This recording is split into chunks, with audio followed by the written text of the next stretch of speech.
لیکن آج جس ذلت اور رسوائی کا سامنا میں اور آپ اور ہماری قوم کر رہی ہے، اس کی وجہ یہ ہے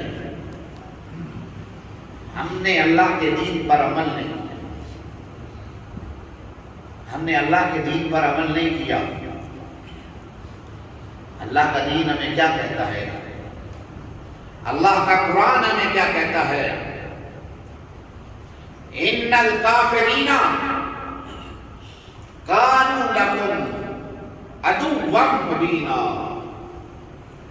ان الکافرین کانوا لکم عدوا مبینا۔ ہماری ذلت کی پہلی وجہ یہ ہے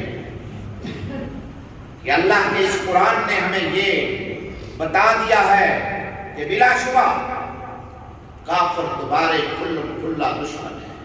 ان الکافرین، بے شک کافر لوگ جو ہیں، کان وہ ہیں عدوا دشمن، مبینہ کھلا۔ دنیا میں جتنے بھی کافر ہیں وہ تمہارے کھلا دشمن ہیں۔ اور میں رب تمہیں کہتا ہوں یا ایھا الذین آمنوا لا تتخذوا الکافرین اولیاء من دون المؤمنین۔ مومنوں کو چھوڑ کر کافروں کو کبھی اپنا دوست نہیں بنانا۔ اپنی دوستی مسلمانوں سے پکی رکھنا، آپس میں گروہ بندی نہ کرنا، آپس میں تفرقہ بازی نہ کرنا، آپس میں ایک دوسرے سے اختلاف نہ کرنا، اور اپنے مسلمان بھائیوں کو چھوڑ کر کافروں سے دوستی لگانا۔ میں رب کہتا ہوں کہ یہ کام تمہارے لیے نقصان دہ ہے۔ لا تتخذوا الکافرین اولیاء، نہیں دوست بنانا کافروں کو، من دون المؤمنین، مومنوں کے مقابلے۔ اب دیکھیں پہلی آیت میں اللہ تعالیٰ فرماتا ہے ان الکافرین کانوا لکم عدوا مبینا، کافر تمہارا کھلا دشمن ہے۔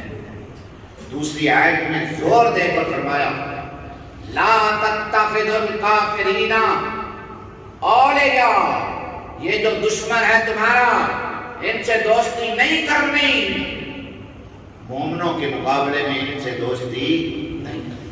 اب دیکھ لو ہمارے جتنے مسلمان ملک ہیں ان کی دوستیاں کن سے؟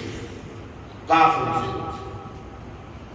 کافروں سے ان کی دوستی۔ یہ کافروں پہ اعتماد کرتے ہیں، کافروں پہ اعتبار کرتے ہیں، کافروں سے مل کر اپنے مسلمان بھائیوں کو ذلیل اور رسوا کرتے ہیں، اور ان کے ساتھ جنگیں لڑتے ہیں، اور انہیں رسوا کرنے کی کوشش کرتے ہیں، اور سمجھتے ہیں کہ شاید یہ کافر ہمارے پکے دوست ہو گئے۔ جب اللہ پر ہم ایمان رکھتے ہیں، جب ہمارا خدا ہمیں یہ بتا رہا ہے کہ کافر تمہارے دشمن ہیں، تم لاکھ دوستی کی پیلے بڑھا لو، امریکہ کے ساتھ، روس کے ساتھ، برطانیہ کے ساتھ، اسرائیل کے ساتھ، ہندوستان کے ساتھ، لاکھ ان کے ساتھ مل کر منصوبے بناؤ، کھانے کھاؤ، دوستیاں کرو، معاہدے کرو، یاد رکھو جب میرے خدا نے یہ کہہ دیا تو کہہ دیا کہ یہ تمہارے دوست نہیں ہو سکتے تو وہ ہمارے دوست نہیں ہو سکتے۔ وہ وقتی طور پر تو دوستی کر سکتے ہیں لیکن ہمیشہ کے لیے پکی دوستی ہمارے ساتھ نہیں کر سکتے۔ وقت آیا تو وہ ہمارا کھانا خراب کر کے رکھ دیں گے، وہ ہمیں برباد کر کے رکھ دیں گے، وہ ہماری ذلت اور رسوائی کا سودا کر کے رکھ دیں گے۔ اور یہی کچھ ہم اپنی زندگی میں بھی دیکھتے آئے ہیں اور تاریخ میں یہی کچھ ہم پڑھتے آئے ہیں۔ جب بھی کسی نے کافر سے دوستی کی ہے، بالآخر اس کافر نے اس قوم کو رسوا کیا ہے اور ذلیل کیا ہے۔ آپ میں سے جو پڑھے لکھے احباب ہیں ان کو پتا ہوگا کہ ہمارا یہ بر صغیر جو ہے، ہندوستان، پاکستان، بنگلہ دیش، یہ پہلے اکٹھا ایک ملک، اور یہاں مسلمانوں کی حکومت تھی۔ یہاں فرانس اور برطانیہ کے کچھ تاجر آئے تھے، اور برطانوی ایک کمپنی تھی، تجارتی کمپنی، تجارت کرنے والی، تجارت کے معنی اسے کہتے ہیں ایسٹ انڈیا کمپنی۔ وہ تجارت کے لیے آئے تھے، مالدار تھے، دولت مند تھے۔ آہستہ آہستہ انہوں نے یہاں پیر لگائے، اور جو مقامی چھوٹی چھوٹی حکومتیں تھیں انہوں نے ان سے دوستیاں کرنی شروع کر کہ شاید ان سے مل کر ہم خوشحال ہو جائیں گے، اور اپنے مقامی دشمنوں میں یہ ہماری مدد کریں گے، اپنے مقامی دشمنوں کے مقابلے میں ہمارے مددگار بن جائیں گے۔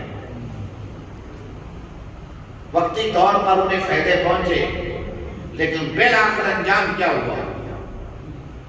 وہ کسی کے دوست نہ تھے، نہ دوستی کے لیے آئے تھے۔ ان کے دلوں میں تو بغض تھا، وہ تو قبضہ کرنا چاہتے تھے۔ وقتی دوستیاں انہوں نے کی اور ساتھ بھی دیے کچھ لوگوں کے، لیکن بالآخر جب وقت آ گیا تو انہوں نے ہر ایک کی دوستی کو ٹکرا کر پورے بر صغیر پر قبضہ اور تسلط چلائی۔ لیکن ہم ایسی قوم ہیں کہ ہم تاریخ سے بھی سبق نہیں سیکھتے۔ ایک وجہ تو یہ ہے کہ ہم کفار کے ساتھ دوستیاں، اللہ کے دشمنوں کے ساتھ اپنی دوستیاں کرتے ہیں، اور پھر اللہ سے دعائیں مانگتے ہیں کہ ہمیں فتح دے، ہمیں کامیابی دے۔ یہ کیسے ہو سکتا ہے کہ ہمارا خدا ہمیں کہہ بھی دے کہ یہ کام نہیں کرنا، ہم وہ کام بھی کریں اور پھر اللہ سے کہیں کہ ہمیں فتح اور کامیابی ہو جائے؟ تو اس صورت میں ہمیں فتح اور کامیابی اور نصرت کیسے مل سکتی؟ تو ہمیں کافروں سے دوستیاں ختم کرنا ہوگا، اور مسلمانوں کو آپس میں اتحاد اور اتفاق کرنا ہوگا۔ یہی ہماری کامیابی کا راستہ ہے، اور یہی ہماری کامیابی کی کنجی ہے۔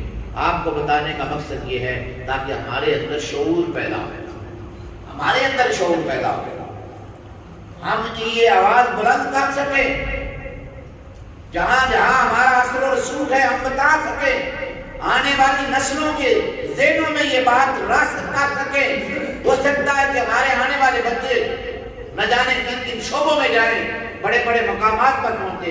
ہمارا کام ہے کہ ہم اپنے بچوں کے ذہنوں میں یہ بات ڈالیں کہ کافر ہمارا دوست نہیں ہو سکتا، یہودی ہمارا دوست نہیں ہو سکتا، عیسائی ہمارا دوست نہیں ہو سکتا، بتوں کا پجاری ہمارا دوست نہیں ہو سکتا۔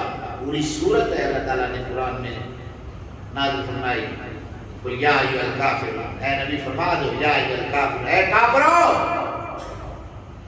لا اعبد ما تعبدون، میں جس کی پوجا کرتا ہوں تم اس کی نہیں کرتے، ولا انتم عابدون ما اعبد، اور تم جس کی پوجا کرتے ہو ہم اس کی پوجا نہیں کرتے۔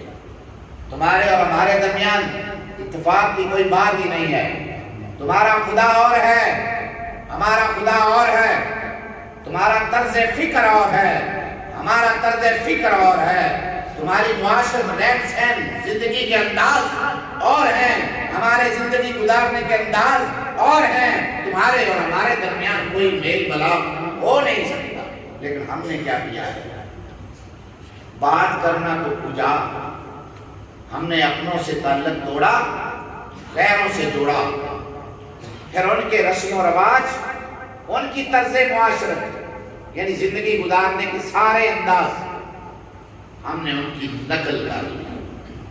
اور آج دیکھو کلمہ وہ مسلمان، اللہ پر بغیر ایمان رکھنے والے لوگ، ان کی زندگی کا ہر انداز یہود و نصارہ کے طرز عمل سے ملتا جلتا نظر آتا ہے۔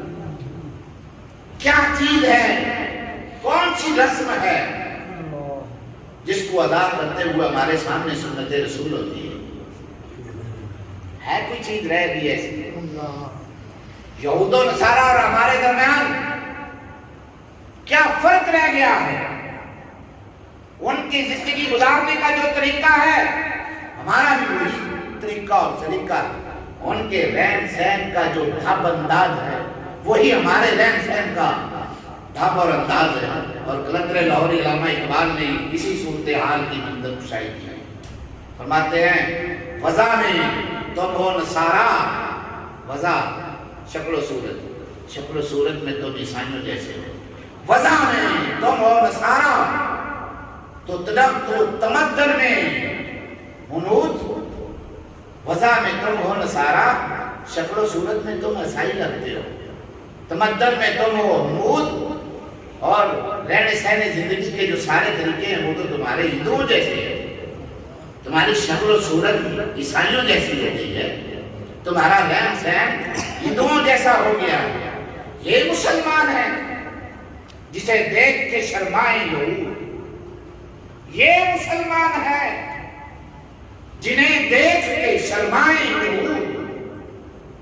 یوں تو تم سید بھی ہو، مرزا بھی ہو، افغان بھی ہو، تم سبھی کچھ ہو،